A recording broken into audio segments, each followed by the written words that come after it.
A very pleasant evening to all of you. In this video, I'm going to read Eales Disease from Rhine's Retina. It's 7th edition of Rhine's Retina, page number 1754, second volume, section 4, Inflammatory Disease Uveitis, chapter 84, Eales Disease.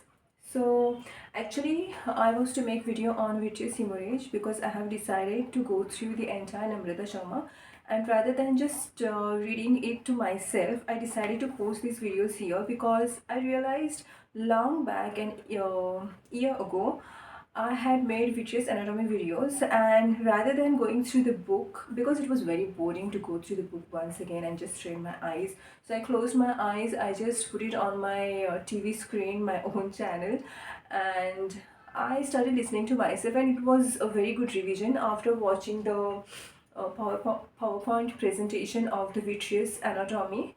And after that I just went through my entire video, like I listened it, and I just collected so many things about vitreous anatomy. And tomorrow or the day after tomorrow I'll be making video on vitreous hemorrhage from Namrata Sharma, and just be with me because together we can complete the um, Namrata Sharma book. It is like a good revision because in just 1 to 2 months I just want to go through all the cases which are, we as an ophthalmologist, we come across different cases, frequent cases. So if we go through the Namrata Sharma or Arvind's FAQs, we can recollect so many things, especially Namrata Sharma, because it's very nicely given, differential diagnosis and management. Even I like Arvind's for rapid revision, but we should not leave touch with the, these standard books like Rhine's Retina, Jacobi, and Wolf's Anatomy. So at the same time, suppose I'm reading the retina, like vitreous hemorrhage, related topics which I want to know more about, I'll go through the Rhine's Retina, then I'll go through Wolf's Anatomy, like Retina Anatomy will go through Vitreous Anatomy. I have already made a video on Vitreous Anatomy, and I'll share that link tomorrow under the video of audio video book of Vitreous Hemorrhage and Namrata Sharma, you can say. There I'll share the link of Vitreous Hemorrhage, Vitreous Anatomy under the chapter of Vitreous Hemorrhage. So without wasting time, let us read this Eales disease. What is this Eales disease, which forms one of the differential diagnoses of vitreous hemorrhage? So it is chapter 84 once again, page number 1754, volume 2 of Rhine's Retina, 7th edition. So in this chapter we'll cover introduction of Eales disease, clinical features and natural history, pathology and pathogenesis, differential diagnosis, primary retinal vasculitis, diagnosis workup for Eales disease, epidemiological spectrum of retinal vasculitis, management and summary.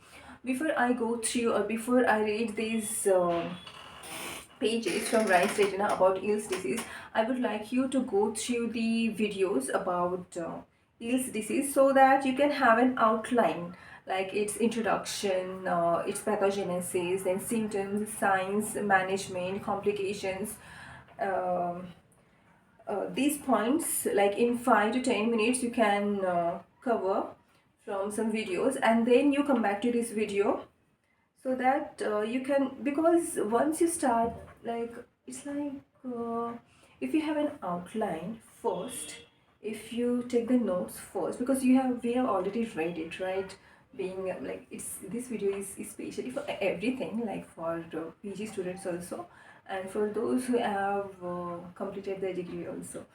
So you can first go through it's the best to go through these videos. I'm going to share the links of which in the description box, which I liked, the Eales disease videos on the YouTube, and then after 15 minutes you can come back to me, and it will take 1 hour to cover this Eales disease.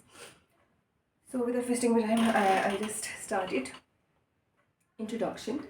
Eales disease is an idiopathic occlusive perivasculitis affecting the peripheral retina and leading to retinal non-perfusion, new vessel formation, and recurrent vitreous hemorrhage.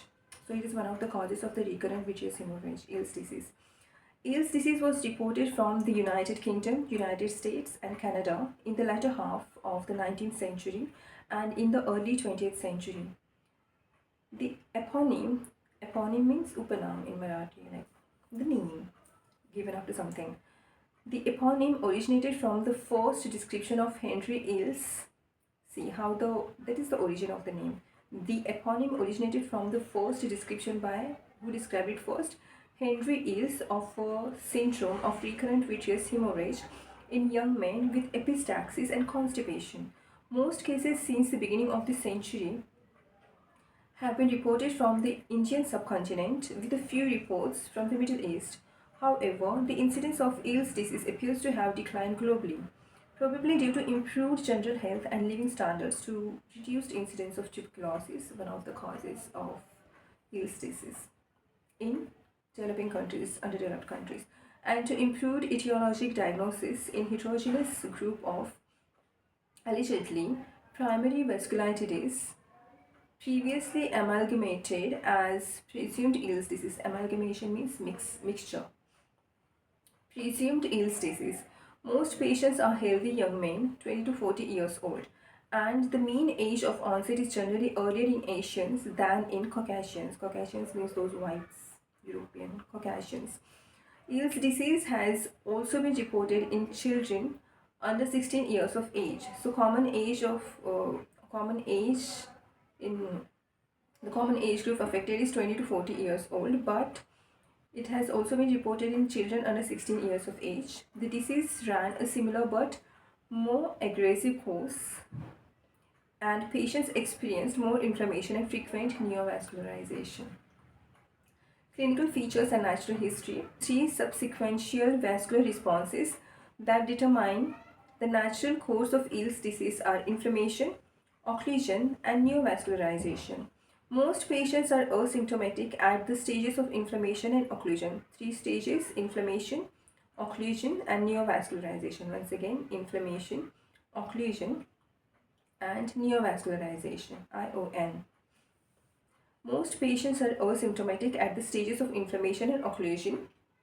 The disease starts quietly as multiple peripheral inflammatory branch retinal vein occlusion, visible as venous sheathing. The most common clinical sign is venous sheathing, that is peripheral venous sheathing. So, as active vasculitis slowly resolves, the fuzzy vascular sheathing becomes well defined and distinct. Retinal arteries may be involved later, but their involvement is not central to the disease. So, mainly veins are affected, but retinal arteries may be involved later, but their involvement is not central to the disease. It's not central means it's not the main thing that is to be observed, that is observed in this disease. And it is generally suggestive of other conditions such as systemic vasculitis. Other clinical features that suggest alternative inflammatory etiologies are exudative or focal vasculitis, cotton wool spots, and central retinal involvement, including macular and optic disc edema, choroiditis, anterior uveitis, and vitritis. So what they're saying? First, veins involvement. Retinal artery can also be involved, but it's not the central to this disease.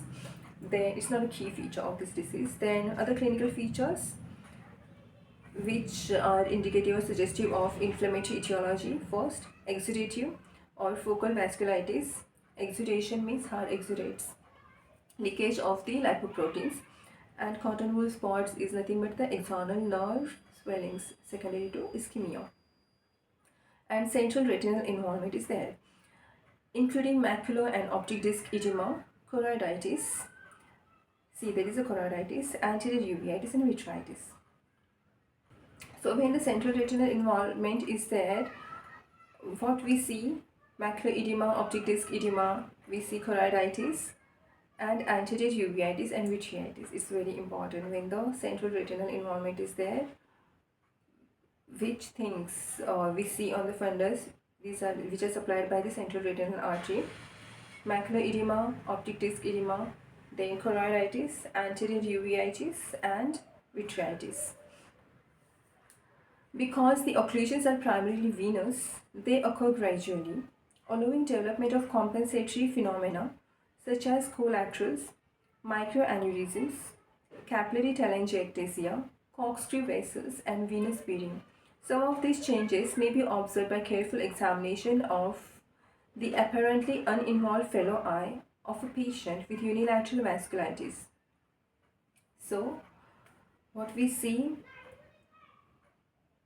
involvement is primarily venous, and there is a gradual involvement of the veins, and then development of the compensatory phenomenon such as collaterals. Now, how these are seen on fundus, that I'll share the pictures of these if I get on the internet, right? Pictures uh, such as collaterals. Now, microaneurysms pictures also I'll show. Capillary telangiectasia. Telangiectasia means tele means end or complete. Angi means angio related to blood vessels. Ectasia means dilatation. This telangiectasia means the complete or end dilatation of a vessel. Now, which vessels are involved? Mostly capillaries and venules. Small vessels are involved, telangiectasia, and that dilatation is less than 1 millimeter. And how it is seen on the fundus, that picture if I get, and there are pictures, I'll share it here. Corkscrew vessels. Now, how the corkscrew vessels are seen, how the venous bleeding are seen on the fundus, that also I'll share.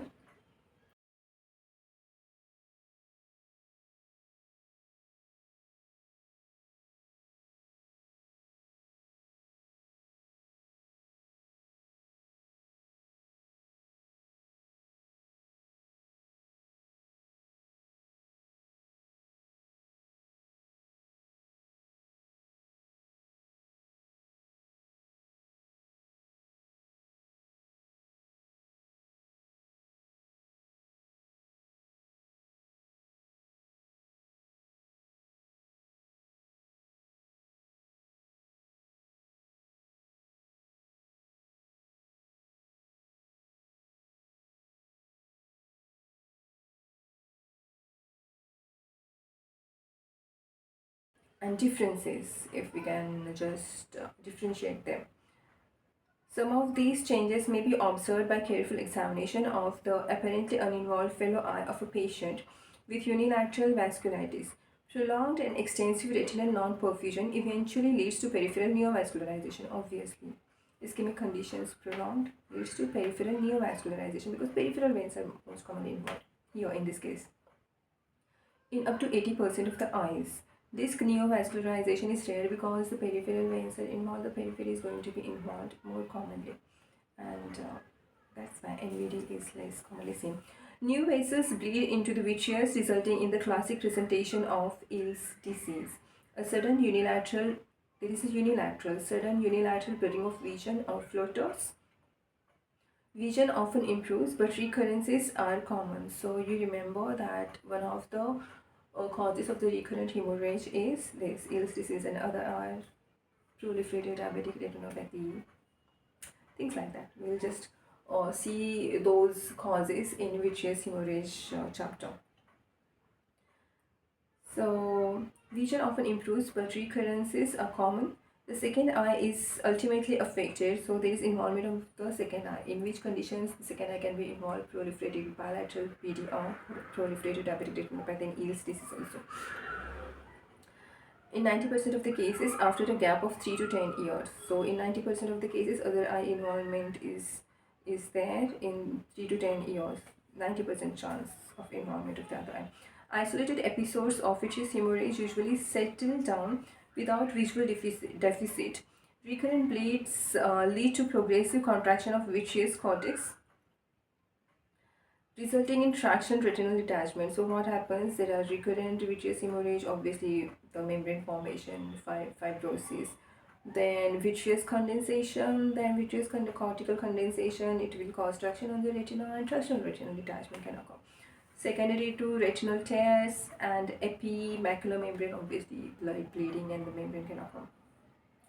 Although anterior segment neovascularization occurs in a small fraction of eyes, the prognosis is better than what is typically associated with iris neovascularization.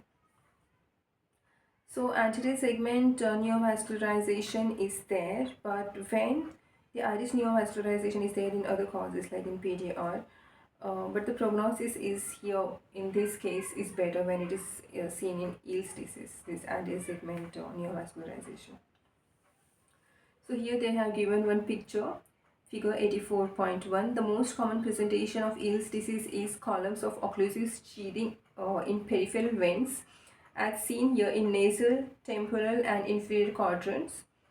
Nasal, inferior and temporal quadrants. Here they have not given superior. A few intraretinal hemorrhages suggest vascular occlusion and retinal ischemia. The posterior pole is minimally involved. Visual acuity is unaffected.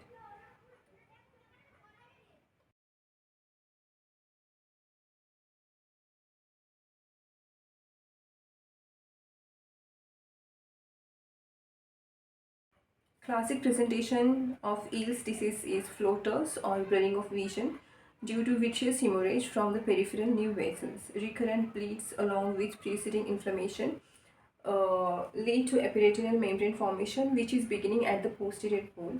Note the clear extensive sheathing of the peripheral retinal vessels. Charamis, I don't know the pronunciation, Charamis, I think it's the name of some scientist or ophthalmologist. Charamis graded the evolution of Eales disease into 4 stages. Stage 1 was characterized by mild peripheral perivasculitis. Stage 2 was characterized by extensive inflammation involving larger vessels, neovascularization and vitreous hemorrhage.